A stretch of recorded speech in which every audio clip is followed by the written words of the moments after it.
All right, everybody, welcome back to the show 32 Tots. I'm so excited today because I got a guest. Yes, you'll notice viewers running side by side, and it might be an unfamiliar face for some of you. Some of you might be tuning into this because of this face. I'm going to introduce him off the top, and this is the mush moment, perhaps, or maybe I got you. Pete Siamandis, did I mush you? You're pretty good. Siamandis? So so Samandis. here so here's the thing. I'm gonna give you Correct. like partial marks for sure. We usually just say Siamandis here in Canada, Siamandis. but if you were in Greece, they would say Siamandas. Siamandas. So you kind of did like a hybrid, which I'm totally Whoa. cool with. Okay, and you're giving me far too much credit. Now I need to give you credit where credit is due. It for you, viewers, audio listeners. You're gonna have to pay attention to the description. But on the side, I have my black threads with the yellow and red trim and the Deutschland Federal Eagle and the name bar Dreisaitl 29. And Pete, you are the inspo story for these threads and why I had to. And I started something, and then all of a sudden I get nicknamed Mr. Dress Up by one of the guys in the locker room. And I said, you, and I tried to get away from that nickname, and he said, nobody can choose their own nickname. So I have to True. credit you with that. Carrying a small piano on my back.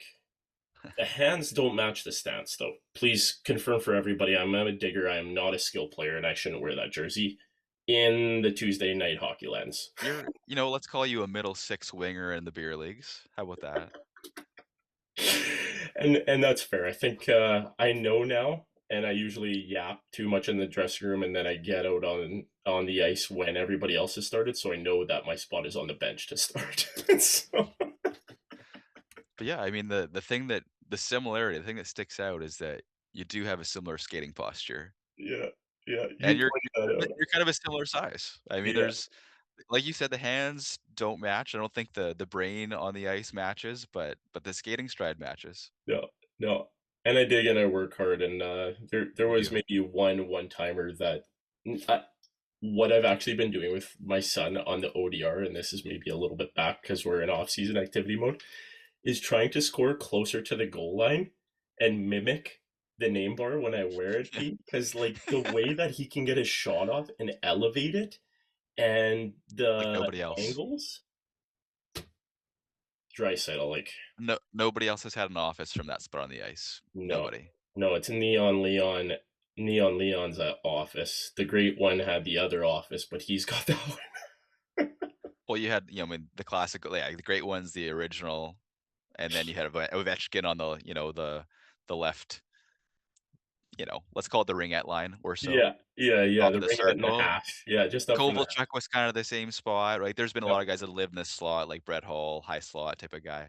But like nobody has ever lived and eaten where Leon it's crazy. What a player.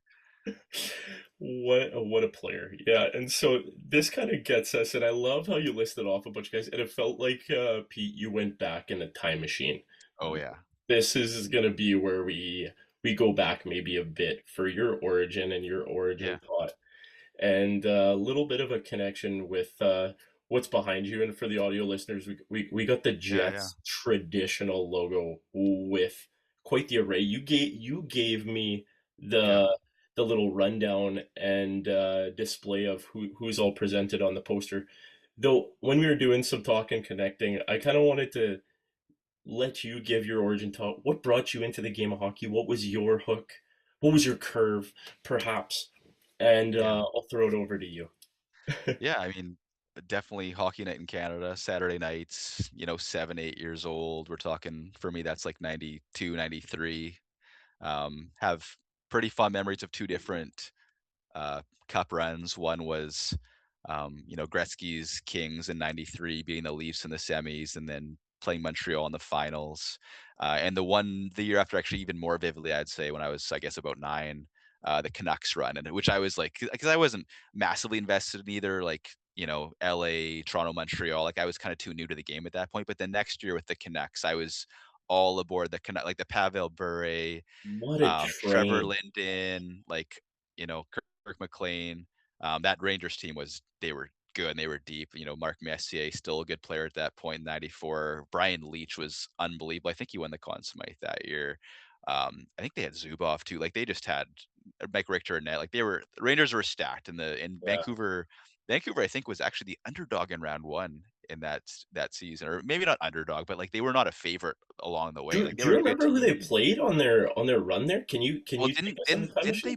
didn't so don't quote me, but I think didn't they play Calgary first round in '94, and didn't Bure have an epic like winning goal, like OT winner in Game 7 to get them past Calgary that year? I It's just ringing remember. some bells. Like didn't isn't that a classic goal where he like he so I mean there's a couple classic Bure goals. Let's just go into it. Yeah, yeah, yeah, There's the one where he like goes off his skate back to his stick and like the goalie is falls down and that's one. It's not that one. It's one where he kind of loses his stick after like getting onto his forehand and getting past the goalie's pad. I think that's the goal he scored and in then he round just one in raises his '94. hands up. Yes. Yeah, yeah, yeah, yeah, I yeah, think that's the goal he scored to get them through Calgary in round one in '94. Anyway, I mean, yeah. Bure was incredible, and that run. Anyway, so back to my origin story. Like I remember that '94 run very vividly, and one of my best friend at school in elementary, who is still one of my close friends today, like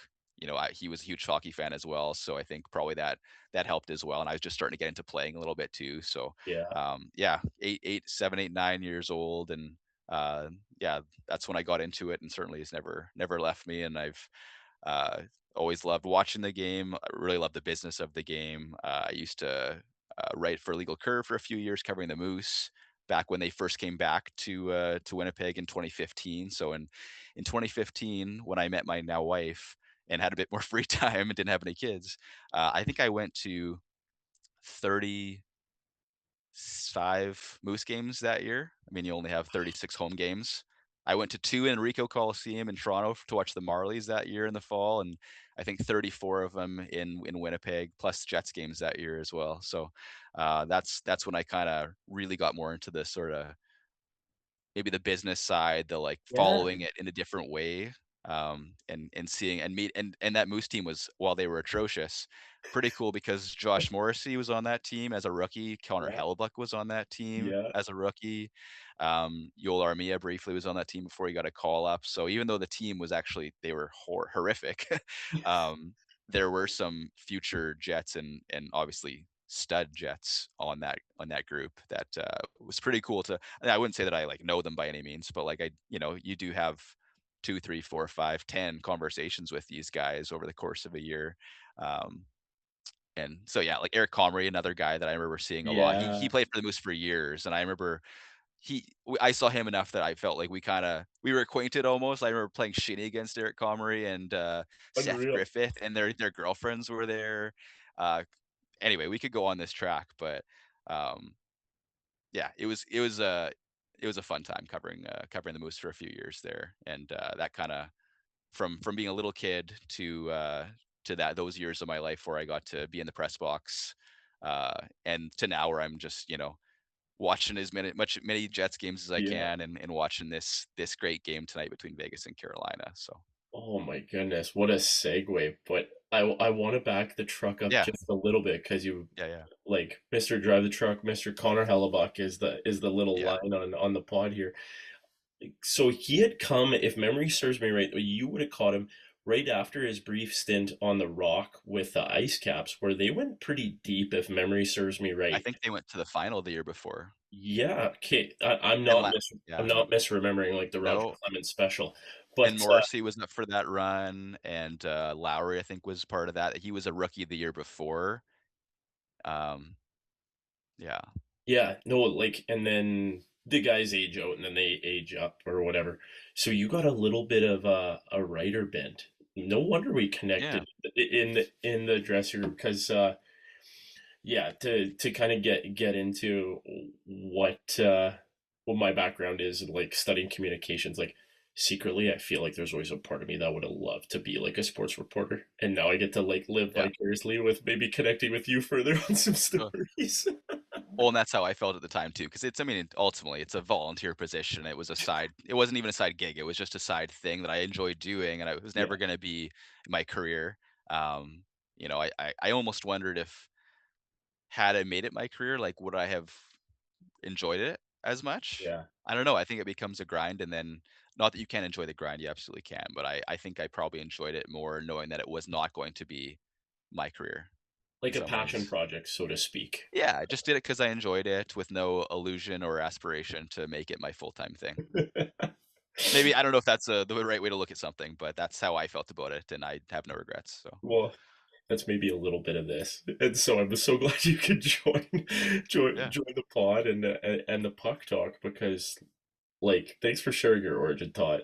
I always say that stories are a gift, and anytime somebody shares their connection with hockey, uh, just makes like maybe the snapping around of the puck on a Tuesday night. Maybe there's a little bit of a deeper cut into the ice for that next time we hook up, and Totally. that's gonna be next year. But right now, the guys that are actually doing it for a living and getting paid the mill and the Yeah. bags, um, Couple schmil. couple schmel, Couple schmil. they're Hey, going off, and we got Carolina Vegas tonight. This is June the yeah. 2nd, doing a little double dipping this week with the Tots and Pete. Ready to get into this one? Like, what a game one! Can like you remember a game one with this much back and forth? It was a it was a really great game, and I will say that, like, I don't watch that many non-Jets games anymore. I'm pretty much dialed into the Jets, and, I'll certainly when playoffs come around, I'll watch some, obviously in this year with the Jets not being in the playoffs at all, like, I'm watching some games for sure, but regular season wise, I'm all Jets. Playoffs, you watch some series here and there, and then the nice weather hits, and usually as you get past the second round, I'm kind of like, if the Jets aren't in, I don't know if I really want to keep watching. Like we're busy with kids' activities, it's beautiful out, but I don't know. Honestly, regardless of obviously I wanted to know what was going on so we could talk about this tonight and have an interesting conversation. But even beyond that, I was intrigued to see what this matchup would be like because and not to preview it because the first game is at least already in the books, but you do have a bit of a contrast in styles. Like Carolina, obviously a heavy forecheck, heavy just pressure all around the ice, forecheck, back check, High like pressure. high, like that's Rod's mo. Rod Brind'Amour, head coach of Yeah, Carolina. They have a lot of guys that can skate. That's the system they've been playing for years now. Um, and obviously, when they play weaker competition, nobody can get through them. And no, so they've historically, like, they've been to the conference final 3 times prior to this year. Like once they run into that really talent, like top end opponent, whether yeah. that be, yeah, like last year being Florida, um, they weren't able to make it through. But here they are in the finals, and they've got some high end players between, that kind of missing in action, honestly, that Aho, Svechnikov, Jarvis line. Um, that second line that's been dynamite with the little guys, Blake and Stankoven, and then Taylor Hall, like Phoenix rising from the ashes. Where did this guy come from? He's like 35 this year in the fall. Like he was a great player like more than 5 years ago, and suddenly he's part of like the best, if not one of the best lines in the playoffs. That second line in They've Carolina. been dialed. Anyway, I want to give Vegas their, do them justice too, but I guess l- going to the third line, Nick This is the Ehlers. I line mean, we're talking about because this he's starts my the game. he's been my guy for years. Funny quick story, actually was at a Moose game with my kids earlier this year, and I never go to that merch table where they sell old Jets gear. Like I've been a season ticket holder for the Jets since day one, so 2011. I've I've never been to the merch table, but it was a Moose game. You're with your family. You're kind of looking for stuff to just you Yeah, know just look at look stuff. And around. so we looked. I was like, oh, I kind of actually need new gloves. My gloves are kind of like got like holes. My Yeah, fingers are coming through these yeah, gloves. yeah. I'm like, and like, I don't know, it's like they're pro athletes. They've got good stuff. So anyway, I remember putting on like Jared Anderson Dolan's gloves. I'm like, these are like my gloves. These aren't any good. I No dig offense, your gloves. no offense, Jared Anderson Dolan, but they weren't very nice gloves. And then I put on Cole Perfetti's gloves, and I was like, "Oh man, these are incredible," but they're $300. I'm like, I don't know. And and That's a then lot. and then and then I saw them, and then I saw Nick Ehlers game worn gloves. They still had some. They still had some. number 27 on there. My favorite Jet, one of my favorite players in the league right now. And I put him on, and they felt great, and I took him home. Of course Uh, you did. That's a policy that you would have yeah, to do that. yeah. So I was pretty tickled pink to have the gloves, honestly. And so watching how he started that game, and as you can probably tell, I'm cheering for Carolina in this series, mostly just because I love Wheeler so much. Watching how Join they the and he started podcast. that game, We all are. yeah, like first shift, like breaking out of the zone, kicking into high gear, um, turning a 2-on-1 into just like a fast break, partial breakaway type of scenario, going off that right post, the celebration after, like, I was watching with my son, and I told him before, I was like, "You know how Nick Ehlers was, like, my favorite Jet?" He's like, "Yeah." I'm like, "Well, he plays on Carolina now." He's like, "Oh, okay." He's like, Yeah. "So are we cheering for Carolina?" I'm like, "So if the Jets were playing, we'd be cheering for the Jets. But the Jets aren't in it, so we are cheering for Carolina." He's like, "Okay, we're cheering for the black and red team." Got it. Like, Yeah, he was dialed. He knew which threads he knew. to connect with. He knew. So Anyway, what a start for the game, and then to have that breakaway and go 5, like, how many times have we seen Nick Ehlers in Winnipeg have a breakaway and not bury? Like, it feels like his conversion rate is, like, historically low for a player of his talent. So for him see him to get those 2 goals early on in that game, huge. was incredible and, like, the start they needed, and but, like, to kick it over to Vegas, their What a MO this response. entire playoffs, round 1 against Utah, like, Utah was the better team the first half, first probably 4 games of that series. It was 2-2 for after 4, but they Yeah, were the better team in those first 4 games. Anaheim, same thing. Anaheim easily outplayed Vegas the first half of their series as well, and then again, Vegas, it was 2-2 after 4, and they won the next 2 easily, handily, and they just even Colorado was probably the better team in game 1. yeah, They didn't get yeah. the win. Vegas got the win, and then they, of course, swept them. Something about Vegas, like, they're undeniable. They're inevitable, like, whether they're winning or not. And I did see a stat, they've only trailed 22% of the Of the gameplay playoffs, in the playoffs, compared to 39% trailing and during the season.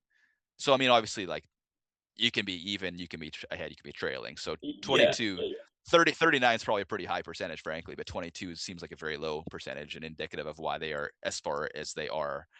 Um, 100%. Anyway, I gave you a lot on Carolina there. I mean, Vegas, I can just keep going. But, like, the thing that I What did you was, notice from yeah. their response after Nikolai Ehlers like 2 goals there? Because Well, I mean, I yeah. thought they I were thought kind they're of off the cruising. races. I thought so too. I mean, given that they are quite a strong defensive team, I mean, that Carolina blue line is unbelievable, right? Like, Slavin, everybody's favorite defensive defenseman, great stick, Yeah, blocks shots, does it all. Do you remember that play at Four Nate? You remember, little hockey nerd here. I remember play at Four let's nerd. Nations where Seth Jarvis was coming in on, like, I think it was a 2-on-1. It was a certainly fast break opportunity, and he was dragging the puck along, and he was about to do, like, the Austin Matthews curl and drag and rip it, and he did, and his Carolina teammate, they're playing the US, his Carolina teammate, Jacob Slavin, comes across, blocks it with his skate, goes into the corner, play over, like, threatening chance, erased immediately. Like, that's Jacob Slavin in a nutshell, that play. And the commentators were like, "Wow, he did that so incredibly easily to his his club team teammate." Um, He's anyway, probably seen him in practice and do that. Try to oh, do. I'm sure, and actually, I saw Jarvis try to make a similar play tonight that also did not work out on Vegas's, you know, big long reach D that just, like, snuffs out plays left, right, and center. The matchup's fascinating. I mean, I think to go back to your question, which was, like, the response. I mean, Yeah, they kinda got it, they got the break they needed in the first, right? at the end. Oh, what Theodore shoots one in off a leg, and fluke. that a 2-1 lead is, a lot easier to come back from than that a 2-0 deficit. Not that Vegas couldn't have done it from 2-0, but they got an easy one that they maybe didn't necessarily deserve, although they did have some chance in the first despite only having, I think, 4 shots after 1. Yeah, The thing that yeah, I thought was crazy, and from all the talk coming into the series, that Carolina pressures, they have the speed advantage. Like, they've got so many guys that are burners out there. Um, lots of burners. but Vegas, not only are they big, and smart. I mean, they've got a lot of veterans. Mark Stone, Jack Eichel now is, I guess he's turning 30 this year. You'd call him a Yeah, veteran 9 years in now. the league now. They were introducing him off the bat. 9 years in the league. Like, where's time Oh, gone I for think it's more these than guys? that. I mean, I think he played coming out of he drafted what, 2015? I think he was I think he came right into the league in 2015, so he's probably near 12, 11 or 12 here. Yeah, nine. Yeah, that's what. Anyway, That's yeah. All that aside, these guys are not young anymore. no, exactly. They're veterans now. Um, the thing that stood out to me, like, as good a team as Carolina is, and as much as they've got like Slavin and Keandre Miller, who I thought was phenomenal, has been like their biggest minute munching guy back there. He's leading them in all situations. I can talk all about Carolina and how good they are and how much depth they have. But what they don't have and what Vegas does have, Jack Eichel and Mitch Marner, they control the game out there. They're They control the drivers. and we can talk about the goals that they created. I mean, Eichel created the Barbashev second tying goal, right? Great Primary play from the assist on the corner. box score. Yeah. Yeah, great feed. Marner created the Carlson 3-2 go ahead goal, which and he didn't just create it with the pass. It was a nifty pass, I think, through Aho's legs. What he also did, if you watch, I watched the play a few times. Off the face-off, I think Stankoven actually wins it back. It goes behind Carolina's net, and as I think it is Keandre Miller who's going back to retrieve it, Marner gets his stick and just hounds him a bit, which allowed Howden to go in and create a little bit more chaos. The puck scored it over to Marner, and then he backhand, and he's such a good backhand passer. Remember the backhand feed to McDavid? I sorry, Oh that wasn't a yeah. backhand feed. It was a forehand feed, but he took it off the wall at Four Nations on his backhand, off his skate. It was incredible. But his slick hands, like he quick feed to Silky man. Carlson. He's so like he and Eichel are both so silky smooth. That first power play they had, I think it was in the second. They didn't score in it. I don't think anybody scored on the power play today for either club, but No that one. first Vegas power play in the second, Eichel hit a post. They controlled it in the zone pretty much the whole time for the most part. Certainly the first unit did for the first minute 20, whatever. Between Marner and Eichel, like it looks like the puck's glued to their stick. They can go they can go cross ice to like Eichel can go cross ice to Dorofiev, who's on the right flank. He can go behind the net, behind the like, past the line there to Stone. He can go into the middle of the ice to Hurdle, who did have a good chance off an Eichel feed. He can go to Theodore at the point, or he can rip it from the left flank. Like they have so many options. And I didn't even mention Marner, who's also out there, who's kind of floating in some different spots. I think he's on, he's on the point as well, but he can they have some deception. They can float around in the zone as well. Like, but the way that they create those cross seam, as Stephen Valaket calls it, like the crossing the Royal Road, like anytime you get that goalie Yeah, moving yeah, side to yeah. side, the way that they do that and the way they opened up Carolina all game, especially as you went along in the game, I don't know how you defend them, frankly. Um, those guys being separate, allowing them to separate them at even strength and having like Marner Yeah. with like Howden has 11 goals. He had 12 the entire regular season. He's got 11 in the playoffs. He's leading the playoffs in goals. You know, Eichel's got Dorofeyev, who's a great finisher. Like they just got an embarrassment of riches in these two, like you said, drivers that just they're like generals out there commanding the troops. Like they just I don't know how you stop them the way that they're playing. They're in their late 20s, like they're at the peak of their power still, but they've got so much experience. They're both great two-way players. Like Marner's like first unit PK or second at least, and Eichel has become such a great two-way player. Like You really they bought in under Butch Cassidy. Like I listened they to did. They with did. Cassidy, and he like sat him down and he said, like, you're a talented guy. If you want to be a Hall of Famer, I need you to play the 200-foot game. The Stevie Y and Scotty Bowman thing, right? Like you can go Yeah, and score 150 points, 60 goals, and exactly. we can have great regular seasons, but we're not winning until you commit defensively. And he's like that's the example people always give for an offensive player that became a two-way player, Stevie Yeah. Yzerman. And Eichel's not that Eichel I don't think was ever a bad defensive player, but he's No, now I don't know if I think Tortorella compared him to Barkov. I think that's a little. I mean, that's maybe. Barkov Barkov is like Patrice Bergeron 2.0, except 6'3". Yeah. Um, but Eichel is damn good defensively now, and like to have the depth they have, the depth of like high end talent they have is, I'm skipping ahead here, but I do think it's going to be hard for Carolina to overcome not having won this game. I would agree because there's like a statistic, and I don't have it up on my tools, but the game one winner notoriously has a significant statistical advantage in actually winning the cup. It's Yeah, pretty like whenever they bring it up, I'm always kind of flabbergasted by like the game one actually means that much. But I think what actually makes maybe more here and what I'd speak to you, Pete, is that it's game one and it was in their barn. Like I know exactly on the road. going into that cardiac cane, whatever you want to call him, like Eric Stahl's ripping on the. he was going nuts He on this was. on the horn and He with was his such a calm kids. player too. I was surprised because like you never really saw him get agitated out on the ice in his long career, right? Pretty chill guy, like A pretty chill overall. guy. Yeah, Like I think all the stall bros at yeah, one time or another, like they get pretty fiery and competitive, for sure. but yeah, always kind of like cool, calm, collected, Yeah, and yeah, the passion that he brought was pretty unreal.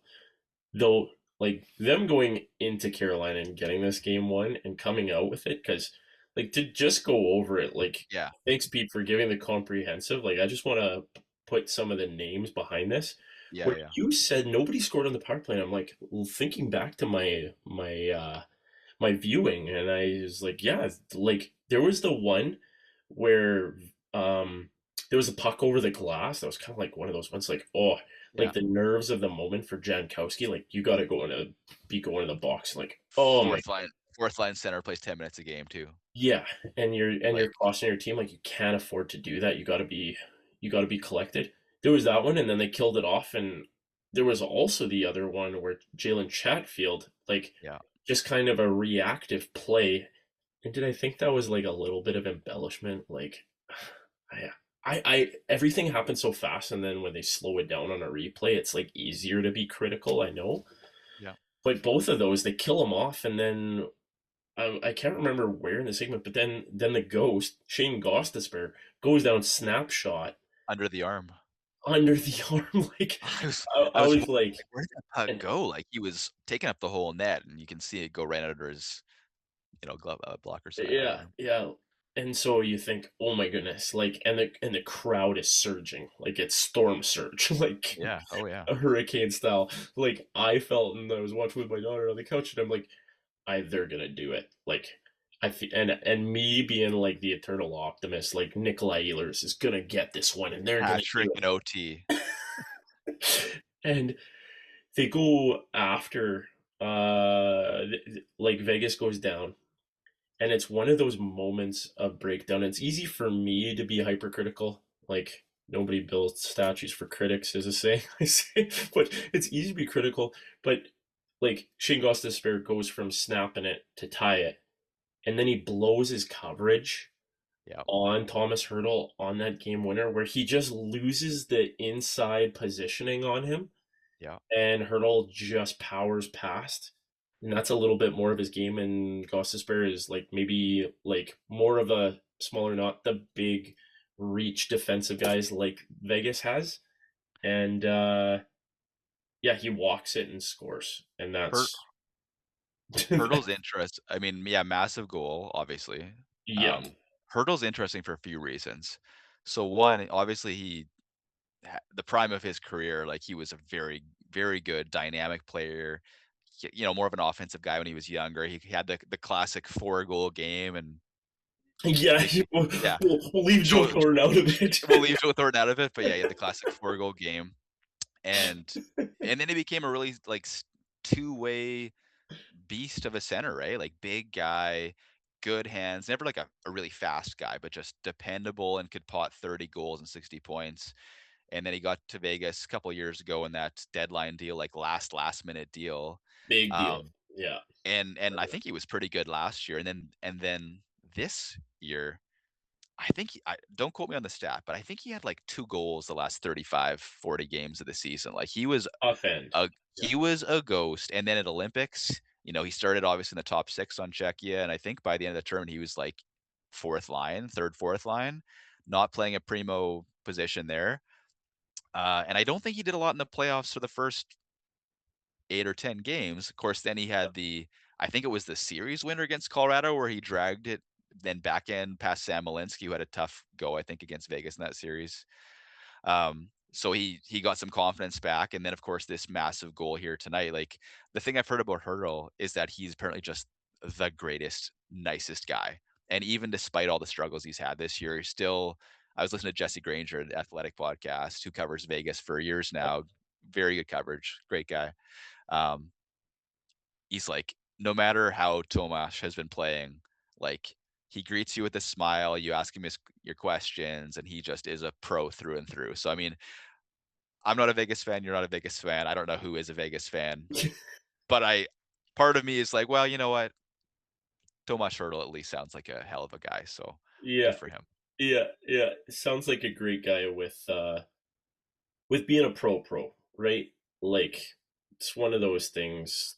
It's one thing to show up. It's one Yeah. thing to play the game, but it's like the media stuff on the side. Yeah. Yeah. The other thing I would say on the goal, that winning goal late in the third, I was listening to. I'm a big supporter of the Dmitry Filipovich, the hockey PDO cast. I don't know if you ever Oh, checked yeah, that yeah, one out. yeah. I'm a hardcore listener of that podcast for many years now. I think he's one of the best. Um, and I think he had Jack Hahn on doing a series preview. And one thing they talked about and came to pass on this play. They talked about the matchup between that Hurdle Stone Sissons line, that third line in Vegas. I mean, Mark Stone, your third line is pretty ridiculous, but Yeah. and that Carolina second line, the Stankoven Hall Blake line, which has been tearing up the playoffs and scored like half Carolina's goals at even strength. Like they've been dominating. And they said, look, in open ice, these shifty little guy like Hall can still skate. Stan Coven is a quick little jitterbug out there, and I thought he had a good game tonight for the most part. And Mhm. Blake, I thought was kind of invisible, frankly. Um, so they basically said if you get him in open ice, against like Hurdle, who's not a great skater anymore, Stone, who never was a good skater, like they're probably gonna create some damage, but in their own zone, defending down low, which is what this play was. Started behind the net, and there was a bit of a, you know, Hurdle and Sissons, who I think made the pass to Hurdle. Yeah. They Yeah, you switched got it. spots, It's on like the box score. Yeah. right, like the inability to defend that play. I mean, not that surprising when you've got like Blake's kind of a smaller young guy, Stankoven, another little guy who not to say that little guys can't defend, but like you know There's that's not their there strength. It's not their strength. They're great in open ice. They're great at creating odd man breaks. This is not their strength is defending in zone against big heavy guys who are got eyes in the back of their head, like Hurdle and Stone. I know Stone didn't make the play here, but no, no, but bad matchup in some ways. speaking to that, where like it's been a flavor on the pod where there's some players where their best defense is actually like controlling play and having good outs, and kind of the new defensive kind of mindset with like the ones that really drive and are like another center and control play. And Yeah, then there's the ones that are uh hard on pucks yeah. defensively, like just so astute. And I am so glad that you brought that in, because it is such a matchup, and that's something that I'm really like pulling out of like our dialogue a little bit, is the teams are very different, and it's Yeah. going to be interesting with, in my mind, I think this game 2 is a must win for Carolina. I know maybe that sounds like cliche, No, but it's a must in. It's a must win. if you're going back to Vegas down 2, It's you over. could become Colorado. Yeah. I could see this like falling off the rails pretty quick for how it's been for Carolina in the past, where sorry, Rod the Bod Brandamore, but when you said like that series wasn't a sweep, and it actually was, because you were just looking at your analytics, like this could all of a sudden turn a little bit ugly, if it falls off the rails. Though, like the one thing is, in any match, any conflict, and to make this like a boxing match, like what do you do after you get hit with the first big punch? Like, what's your response? Using this game for Carolina, and probably like for Rod Brindamore and his staff, is like, what are you gonna do after assessing your team in those moments to calm it, to bring it down to what you were good at? And I don't know, maybe this would, I'm putting you a little bit of on the spot here, Pete. But even if Carolina dials into their game, cleans up like a Jankowski out, and they settle their nerves because it's game one of the Stanley Cup Finals, and it's the first one for a lot of these young guys. Yeah. Um, do you think that they have the means to come back in this game two and really take over, or are you all of a sudden seeing a stylistical matchup where this could get pretty tough? Yeah, I mean, if the question is can they win in game 2? Like, yes, absolutely. Um, can they win the series?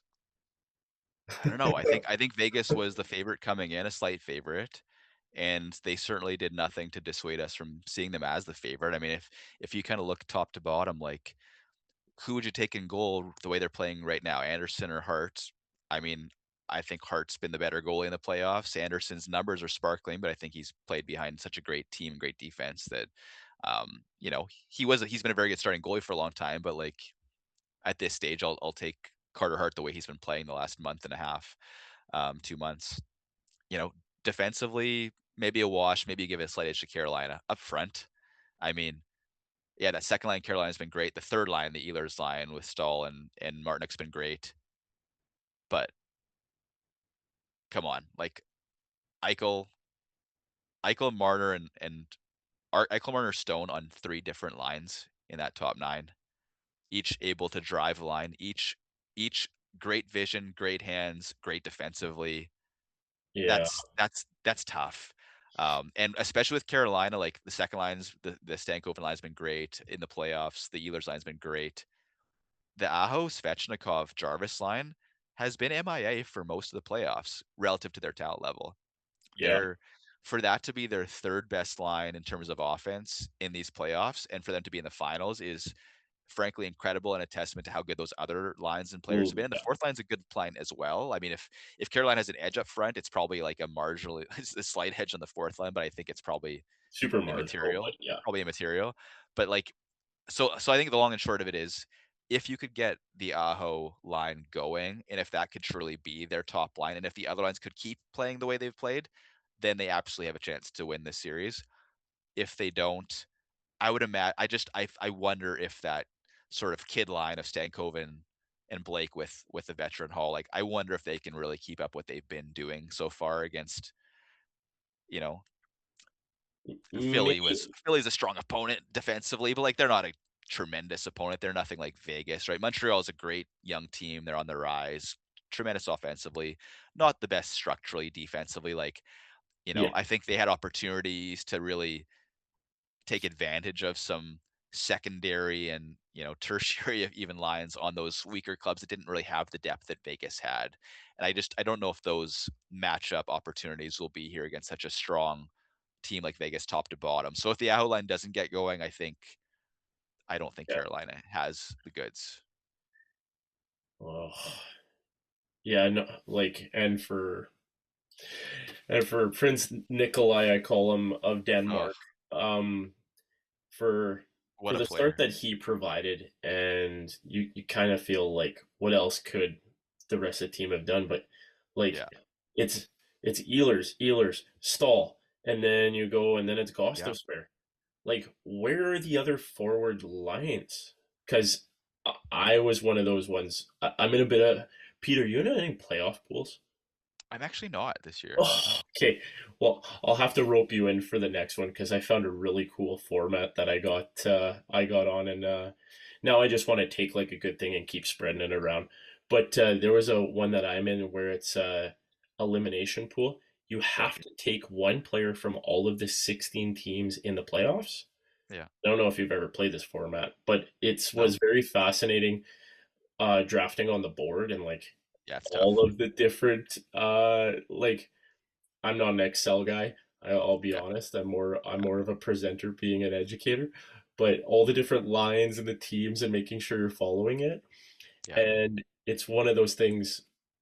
That's one, and then another one. We pick a winner and the amount of games in a series, and to create a little parody in that one, we're picking a Conn Smythe winner for a multiplier.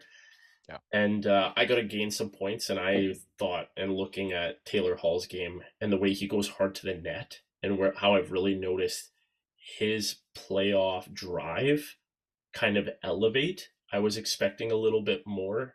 I didn't really see that tonight.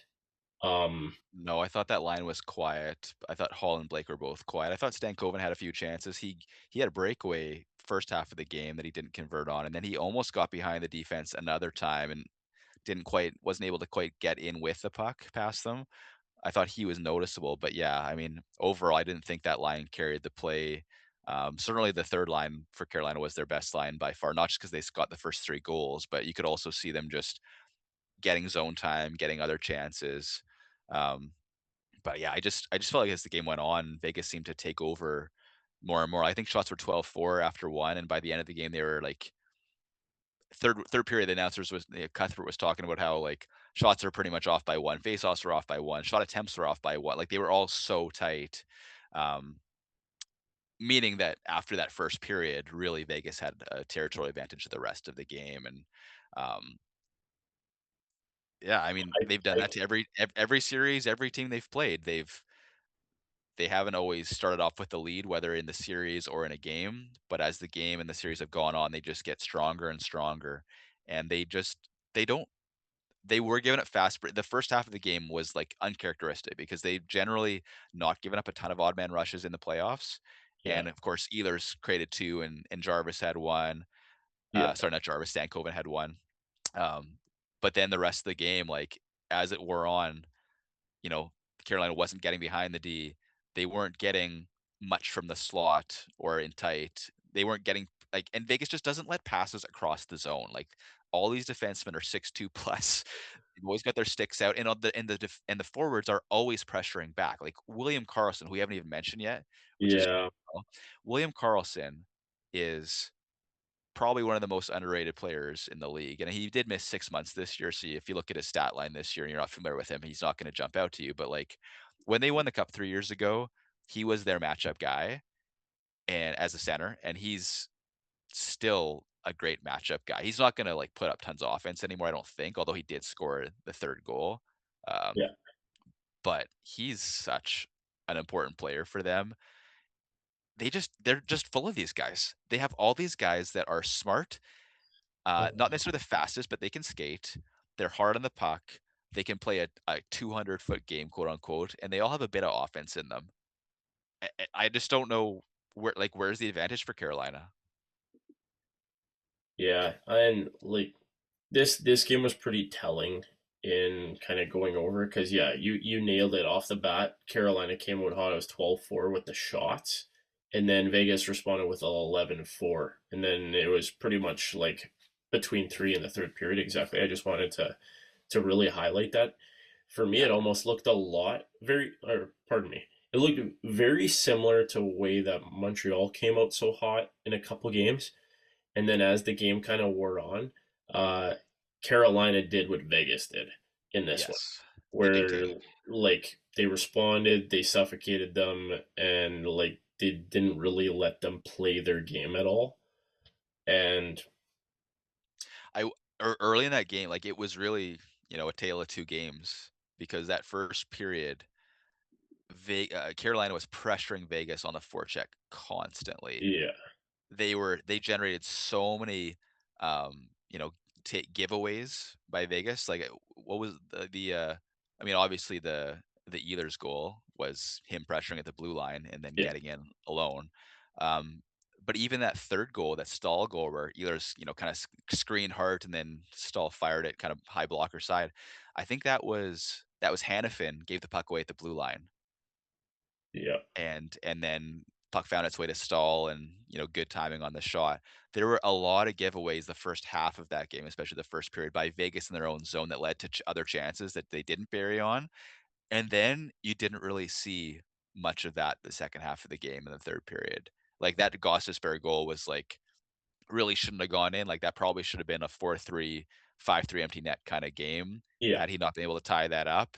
It didn't feel like at any point in the third that Carolina was really going to win the game. It felt like maybe they could send it to OT, but yeah, it just felt like Vegas was like starting to really assert themselves. Um, and that, yeah, as someone who's cheering against Vegas, that's kind of unfortunate, but it's you got to respect how well they played tonight and how good a team they are. Yeah, and it's like just even looking at the center depth because you said Carlson, I'm like, where does he actually slot in? Because it just seems like I guess he's they, 2C based on how yeah, they've set them up because he's with Marner and Howden. yeah, Um, but it's like the yeah, embarrassment of riches on this it's team. crazy. It's crazy. Yeah, It's like they've the way they've crafted those lines, like Eichel, you're like Eichel and like I don't know if he's like the game breaker, like the way he maybe was when he's younger, he'd get sort of 90 points, but like he's obviously super talented. Like Dorofeyev scores, I think he's got 73 goals last two regular seasons. Pavel Dorofeyev Sorafiev, I think he's been about renamed. about to get paid this summer as an RFA. Barbashev's like that like stout, like in front of the net kind of guy who will pot you 20 plus and is Yeah. just annoying to play against and built thick. Howden's, a Winnipeg boy. His dad did my mom's windows a couple of years ago. Fun fact: his Oh, his his dad Sheldon Howden, great guy. did you just mush Oakbank? Because I heard he's a Oakbank guy. I don't think Sorry, he. you're right. He is an Oakbank guy. I mean, what can we call it? A suburb of Winnipeg, more or less. Yeah, there's probably enough commuters, but I don't know. Yeah, I don't know that being a small town boy myself, actually more fair of enough. like a village with a PO box.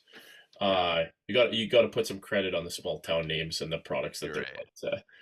Keegan Colasar, Mark Stone, Winnipeg, or Seth Jarvis for Carolina. There's a lot of Winnipeg content between the four guys from Winnipeg plus Ehlers who played most of his career in Winnipeg. There's a lot of Um, flavor, and even in the there management is with Vegas, you got Kelly McCrimmon, you got McCrimmon Brandon who Wheat Mr. King's Weekend. connections. Yeah, Yeah. yeah. So much of the Um, media decided to go down with the Vegas contingent. I don't know if you remember Gary Lawless. Lawless, of course. Hustler and Lawless. I used to listen to them all the time. 1290 that was a staple in my Volkswagen Jetta when the Jets came back. That was a big Oh yeah. that was the big talking heads in my ear. And then Andrew Joe Pat Daddy went Hustler on Emma there. So Patterson. He's still going. He's got a podcast with Michael Remus, a guy that I went to school with back in the day. oh Um, yeah. Look at you yeah. and all the puck talk flavor Oh connections. yeah.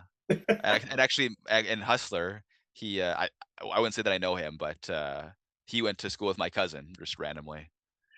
Yeah, One of and the, Winnipeg, if you I know didn't it's know, Winnipeg. and if you didn't know and you're tuning in, it's the biggest small town in the world because it's pretty Absolutely. much a bunch of small towns that just kind of conglomerated.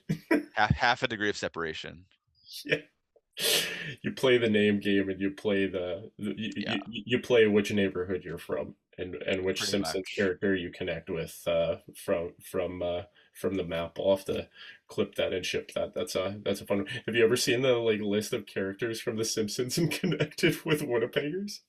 No, I haven't. Okay, I'll I'll have to drop that. A big Yeah. Simpsons fan. Oh, of And, course, of yeah, course. and I think Groening has his or Greening has his connections with Winnipeg. That's it. Back to Winnipeg. Yeah, yeah, that's Yeah, we were born here. What's your excuse? yeah, So, yeah, well, maybe Pete. On that note, I want to give you maybe a concluding thought. Always want to make sure that yeah. nothing's left unsaid. But game one recap. That was a big dive. Like I'm loving this. Loving having you on as guest. But I'll throw it over to you. What if you were to after game one, if you were probably to your mark, I think we probably said it, but I think Carolina's in one. Any concluding thoughts? Yeah, I mean, maybe it's not quite as dire as I've made it seem. It's not like they couldn't have won the game. I think they certainly played really well for stretches. Um, but I think like just Vegas and specifically like Marner, Eichel, and Theodore tonight, who was also really good. He made that great play to Howden, that great pass across that Howden tipped in to the Yeah, go-ahead goal at the time, 4-3. Um, I just don't know that Carolina has those kinds of not just I wouldn't say like they have game breakers, like Ehlers is a game breaker, Jarvis can be a game breaker, but I just don't know if they have those kind of guys that can really control the game the way that Vegas does. yeah, Um, and as much as like I'd still maybe give a slight edge in overall depth to Carolina. You know, if I'll take Hart over Anderson on balance, I'll certainly take every Carolina center, sorry, every Vegas center over every Carolina center where they are listed in the lineup, right? Like Yeah. I'll, you know, Aho's great, but like I'll take Eichel over Aho all day, and um, you know, Hurdle over Even Stall. I don't know. Like, Carlson over Stankoven if you're just doing the eh, matchup. yeah, Yeah. I mean, maybe I wouldn't. Yeah, I mean, maybe that's a little tighter, but Carlson certainly defensively is such a force out there, and maybe just different styles there. But regardless, um, I just don't know where Carolina has like a big edge. They can win. I don't think they're going to get swept like the Colorado series. I still think they'll win. Maybe Vegas in 6 kind of feels like that kind of Yeah. series to me. Vegas in 5 or 6. I'd love it to go 7. That'd be super exciting, but it doesn't. It does feel to me like Vegas is inevitable here, and I think they're going to win it. And nothing that they did tonight dissuaded me from thinking that. Yeah. And I just brought this up with the talk crew, the rule of one. And sorry to mush all the Maple laughs. I mean, the Maple Leafs fans out there. But when you got guys that move on from you, circa Tyler Bozak, Thomas Caberlet, Phil Castle, I see where you're going. Yeah, former Leafs that have won cups. Yeah. yeah, who go on, and I believe it was like shortly thereafter that they do it.